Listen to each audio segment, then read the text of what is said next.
Consider this. The ground beneath your feet is more than just dirt.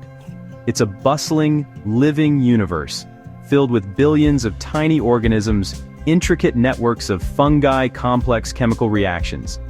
It's the foundation of all life on land. Yet we often rely on gardening advice passed down like ancient folklore. Some of it is brilliant, but some of it might be more myth than fact. My whole career is about asking questions and testing for ourselves. So I set up a showdown of soil amendments. Gardening is rife with absolutes. Cardboard versus biochar, side by side, same conditions. Let's meet our first contender, good old-fashioned cardboard. In permaculture and no-dig gardening, cardboard is a hero. Lay it over lawn or weeds, cover with compost, and voila, weed suppression. It smothers, then decomposes, adding carbon. Cheap, easy, eco-friendly. In the other corner, biochar, made by heating plant matter in low oxygen, a process called pyrolysis. It creates stable, ultra-porous carbon, like a microscopic coral reef. Holds water and nutrients for roots. Improves soil structure and fertility, locks carbon for centuries. Cardboard is a temporary surface blanket. Biochar is a lasting soil skeleton. Two philosophies. One season. Let's see who shines. To get reliable results, we control variables. Same sun, wind, and rain. Same soil mix in both beds. Identical beds. One difference, the amendment. Bed A. Cardboard overlapped directly on soil. Then a 3-inch compost layer. Bed B. First, charge the biochar. Pre-soak in compost tea 24 hours to fill pores with moisture and microbes. Mix chakran 10% by volume into the top 6 inches. Top with the same 3 inches of compost. Identical planting layout in both beds. 6 lettuce per bed, 4 bush beans per bed. The experiment is officially underway. In the first few weeks, water behavior stood out. Bed A held surface moisture longer. Cardboard acted like a barrier, slowing evaporation and percolation. In bed B, water soaked in more readily. Surface dried faster, but soil below stayed evenly moist. Beans sprouted around day 7 in both beds. Lettuce established equally well. For 2 to 3 weeks, growth looked the same. Then a heat wave. Lettuce in bed A showed wilting. Bed B lettuce stayed turgid and upright.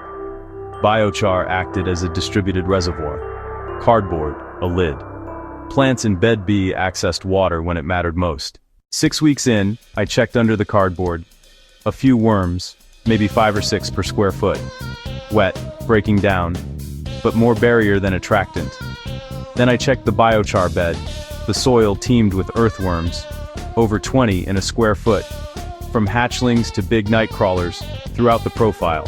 Hypothesis: better structure, easier movement, and safer microhabitats.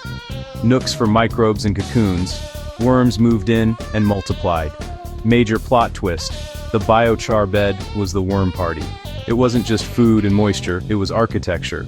A habitat upgrade beat a damp ceiling. By week 6, bed B pulled ahead. Larger, deeper green lettuce, fuller heads. Beans grew taller, bushier, and flowered a week earlier. Lettuce yield consistently higher in bed B. Beans from bed B weighed nearly 40% more. Cardboard bed produced, but plants worked harder. The cardboard may have slowed deep root exploration. Plants relied on compost above, risking shallow rooting. Biochar improved structure throughout. Roots grew wide and deep. Worms aerated and fed the rhizosphere, boosting growth. The superior, three-dimensional environment won the season. The results reversed my expectations about soil life and structure. Cardboard blocked weeds and retained moisture. But it didn't create a vibrant worm metropolis. Biochar's surprise: it fostered abundant earthworms. Benefits weren't just chemical, they were architectural. Is a thick cardboard layer always the best first step? It solves weeds, but can slow roots and limit habitat. Better, remove sod when possible and amend soil directly. Cardboard has a place for large conversions. But for a thriving bed now, charged biochar was superior. Not that biochar works, but how much better it worked. Cardboard, decomposing cellulose mat. Biochar, stable porous carbon. Cardboard can create dense anaerobic spots and a physical barrier. Roots and worms may hesitate to cross.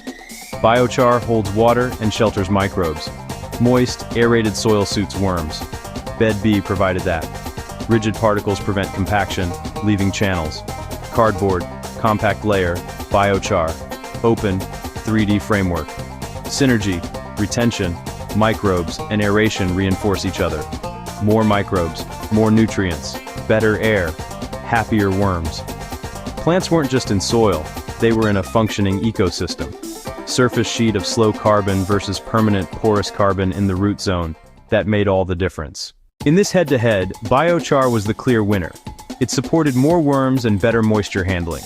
Plants were less stressed and more productive. Cardboard suppressed weeds but fell short on soil life. Focus on improving structure and biology within the soil. Charged biochar is a one-time, lasting foundation.